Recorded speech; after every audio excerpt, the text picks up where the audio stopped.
Welcome to the Process Podcast with Rod Howard, where artists, entrepreneurs, and visionaries share their stories and insights on creativity, world events, and personal journeys. Get ready to deep dive into the minds of those shaping the future. This week, we'll be getting the opportunity to sit down and chat with expert hairstylist and entrepreneur Alysha J to discuss her journey from hairstylist to entrepreneur beyond. But let's not waste any more time. Let's get started. Do you remember the first time you ever saw somebody doing hair, or the first time you got the opportunity to do somebody hair? Absolutely. I remember my mama I want to say my mama has two sisters. I want to say she was the only one that could braid. And so her sisters, each sister has a daughter and a son. And so I remember my cousin would come over so my mama could like braid her hair. And I just remember being like, can you show me how to do that? And I was like super young. I want to say 7. And she taught me how to braid on my doll's hair. And it was up after that. Really? Yes. Man, so you were just always kind of doing that, I guess, like doing like family members' hair. I had that kind Family members, friends. Like when I got in high school, I was doing people's hair in high school. Like middle school, I would do people's hair, not charging much or nothing, but it was what I loved to do. I knew I liked it at a very early age. Oh man, I'm sorry. I very deliberately started off asking you about like all that, because the thing is, when you go back and think about being a kid and how you got in the hair, I'm gonna fast forward a little bit. With everything that you've accomplished now and the stuff that you've done with opening up the salons and creating opportunities for everybody else, when you were a kid doing hair, did you ever imagine that it would turn into what it's turned into so far? No, not at all. I just recently looked at a video you did for my grand opening like 7 years ago, and I felt like it was far-fetched until I was around people that had salons, and I was like, okay, if they can do it, why can't I do it? When I was younger, I can't think of anybody that had a salon or that was really doing hair for that matter. Like as a young kid, as I got older, I realized I had a cousin who was doing hair and had a salon, and I asked her, like, can I come sit and watch you? And so I would go sit and watch her do hair, and like I say, surrounding myself around people who were doing what I wanted to do. I was like, okay, this is really not as far-fetched. Like I can do this too. I just needed the knowledge, that's all. So I guess like with all that, would you say that you at the core of everything you do? Because I feel like hair is just a piece of it. I mean, I think style is just a piece of it. From like you being an entrepreneur, you kind of building this business around everything. Would you say that you love the idea of hair care or styling at its core? Do you love hair care or styling? Now, but just in general. and at this very moment in my life, not as much as I used to. I've fallen in love with the business side of it, but I'm still a stylist, but I'm not as in love with it as I used to be.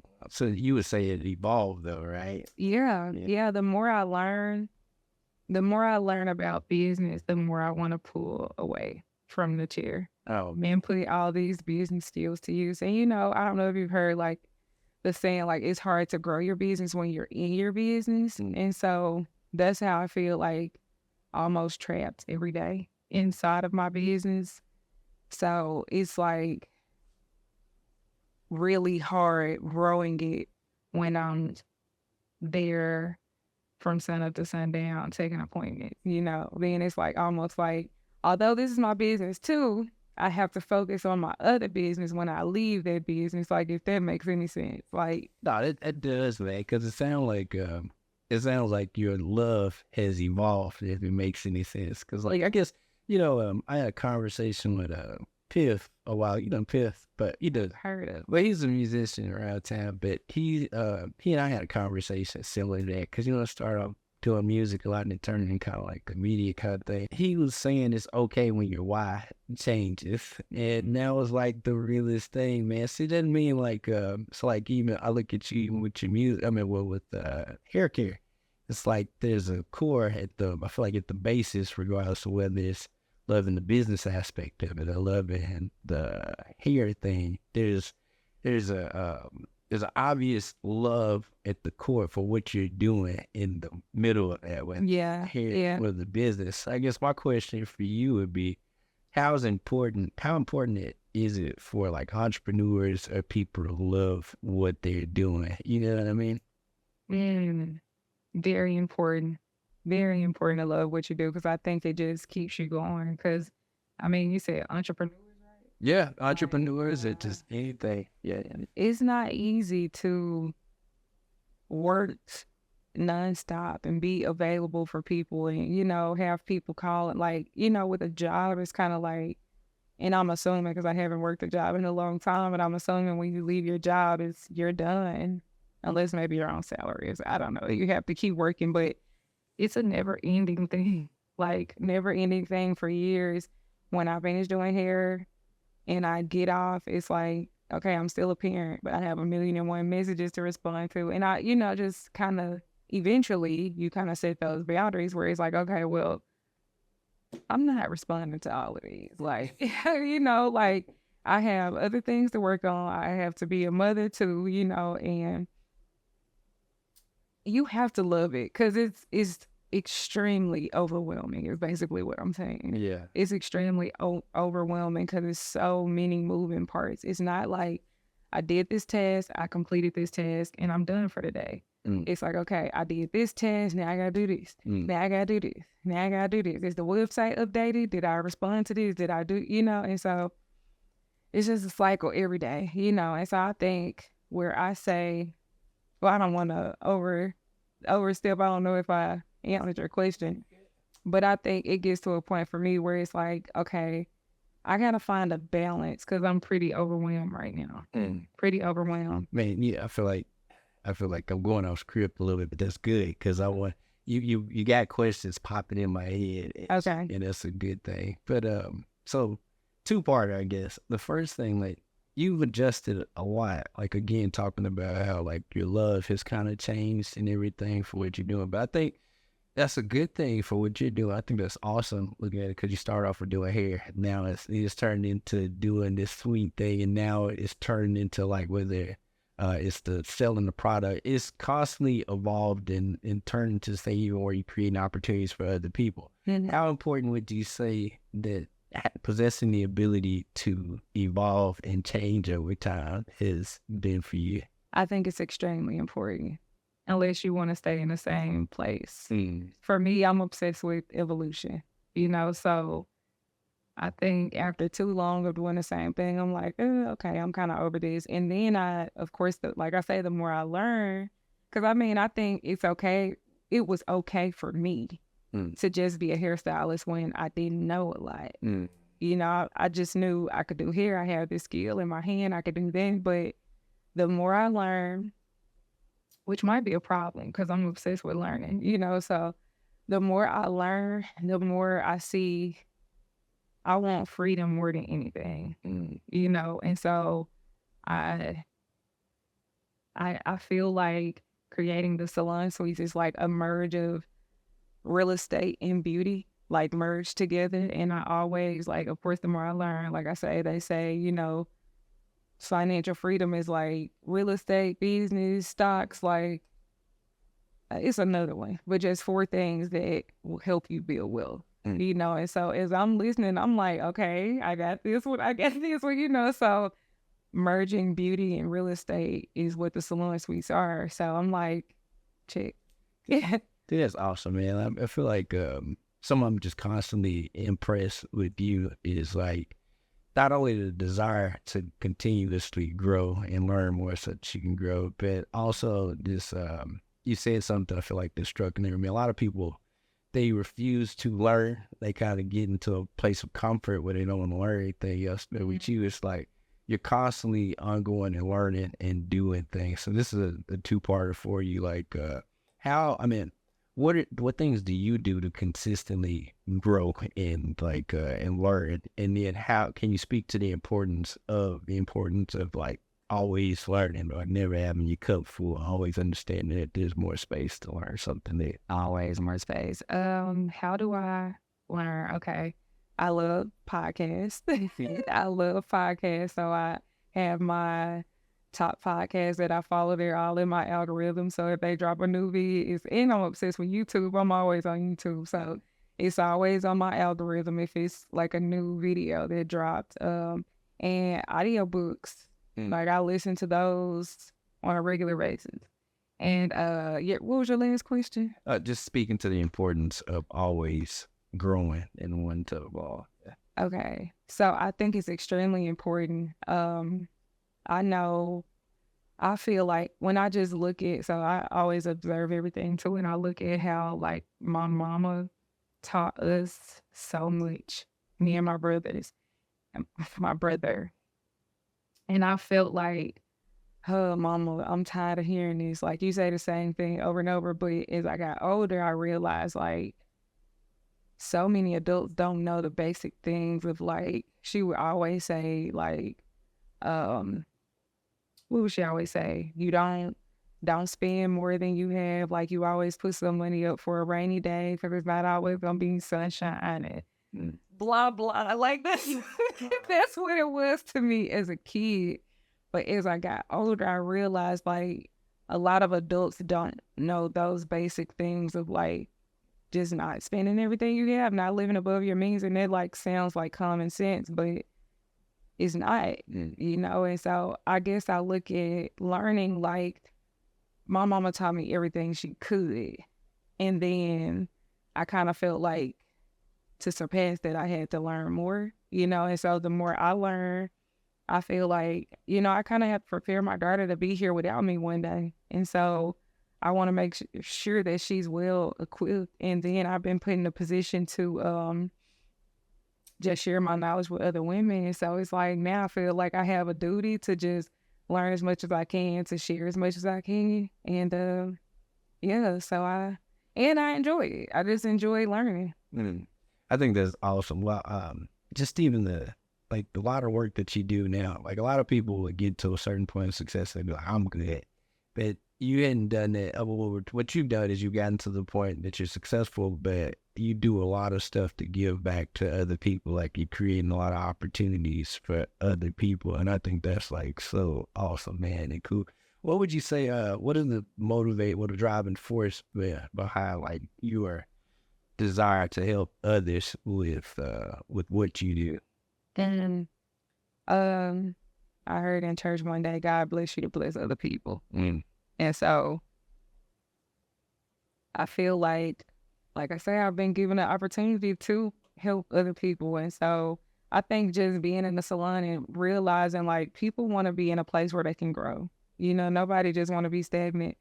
And so people gravitate to good energy. And for me, I gravitate to people I can learn from, you know. And so it's like the law of attraction, you know, as I'm putting out,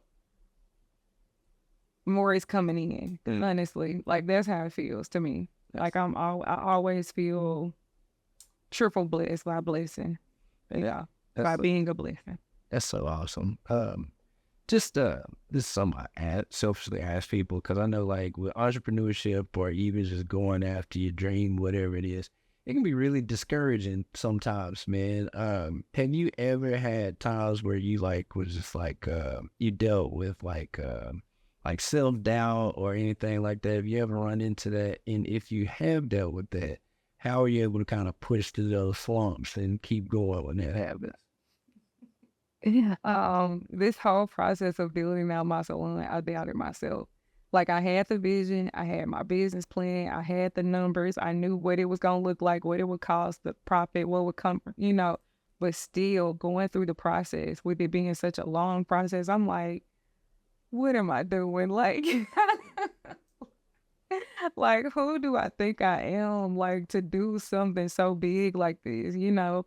And I just had to, you know, remind myself of who I am, and the vision was given to me to do, you know, and, you know, playing a little glow or something, you know, to kind of turn me up a little bit to remind me of who I am.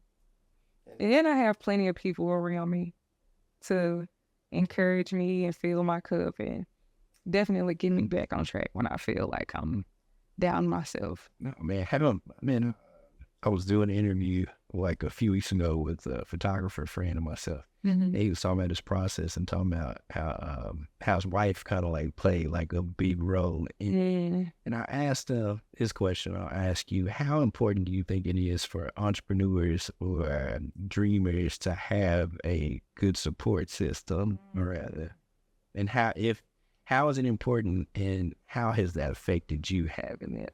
Right. It is extremely important. It's extremely important because, like, I've heard people say, like, well, I wanted to do this, but my mama said that I should ignore it. Even my mama, she get tired of me saying this, but she told me hairstylists don't make money, you know, so that kind of made me kind of doubt when I was like trying to see which way I wanted to go.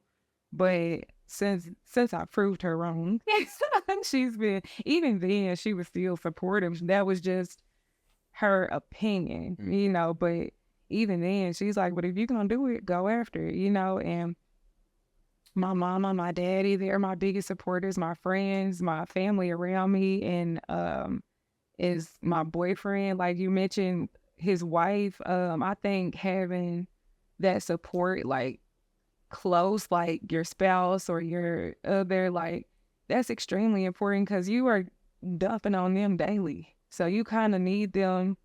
You need somebody to help kind of steer you back on track, you know? So you need to me, you need somebody that has a strong mind, you know, that can really pour into you, you know, no ulterior motives, just they want to see the best for you. I really feel like that's important. Some I always like asking people too, like, if you like, I feel like with it, if you could talk to somebody, talk to like a 16-year-old version of you, what advice would you give her? 16-year-old Alysha. I would say, stop worrying about boys. Don't worry about boys. Stay focused. Stay focused. Love yourself. Like, you're beautiful, you're smart, and you're going to take over the world. You can do anything you put your mind to. You really can. That's awesome, man. I always like asking people this too. Like, if your life was a book, what would the name of this chapter be? Well, Rod, these going, I gotta think these questions. Oh, this chapter. This chapter. But can you cut all of my thinking out? Well, it's good. So good. You know what I'm gonna do? I'm gonna let you think. That's a great question. That's a great question, and I don't want to just throw something out there. Well, you know, I'm gonna let you think about it. I'm gonna come back. Okay. Right? Okay. So I mean, like, something else I love about what you're doing is like, even like revisiting a comment that you said with your mom, because I think a lot of people, when people go into certain professions, like a lot of people, it's hard to see all those different avenues that you can kind of create that different stuff. Like, man, we live in a world right now where, like, if you want to do a hairstylist and be a hairstylist, or you love film or photography, you kind of go down this pathway and you like create all these different opportunities. We live in a world right now where you create all these different opportunities out of it. What would you say to somebody that's thinking about trying to make a career out of something that people call non-conventional, or that people think kind of have a limit to it, and be able to create something out of it? What would you say to them? I would say use your gift to like max out on it, and just like you use other like limbs to, you know, branch off into other things. Like I think of like but things that are associated with it, you know, so it's in the same family. And I guess it doesn't have to be in the same family, but I guess in my sense, it kind of made more sense to, like, if you're doing a salon, you have the suites, and then you have the classes, and then you have the products. But I look at like somebody like Kevin Hart, who's a comedian, and he used comedy to like get him to a certain level, and then it's like, okay, well now let me branch off into this, and let me use my platform to like branch off into all these things. So I would say whatever makes sense, whatever makes sense with a C, whatever makes money, like you can branch off into and make sense for your brand, then go for it. All right. And I'm gonna ask you 3 more questions, and I'm gonna leave you alone. Shoo. Huh? Okay. You got a lot of stuff going, man. And like I mean, from managing the shop, you doing your own clients, doing the wig shop and stuff, selling online merch. I know with a lot of entrepreneurs, it's like you're almost like putting a plane together while you're flying it, trying to manage the stuff. But how are you able to manage all that, man? Is it just constantly, is it a plan, or you just kind of have to deal with the punches as they come? Like, how are you able to like plan around everything? Having help has probably been the best thing that I could do for myself. Like I know, during COVID, I read a book called golly, what was the name of it? Like 10 Pillars of Wealth. Mm. And one of his tips was delegate and automate. And I'm like, wow, like he had plenty of tips, but that one stood out to me because I'm like, that's it. Like I'm running myself crazy and I could just hire somebody to do this, like kind of clone myself. And it was just such a weight lifted off because again, I'm trying to do hair. I'm trying to run a salon. I'm trying to, like give tours and do the lease agreements and make sure the salon clean. It's just so many moving parts that I'm like, I cannot do it all. And to like have somebody that I can just like, you do this right here. And for them to like do it diligently is like, it's a weight lifted off. And so I probably need another like assistant or something like that. But for the most part, that has helped so much. Dude, And even small things like, as a mother, I want to be superwoman. Like, okay, I'm doing all this at work. Then I got to make sure the house clean. Got to make sure that. So I hired somebody to clean the house.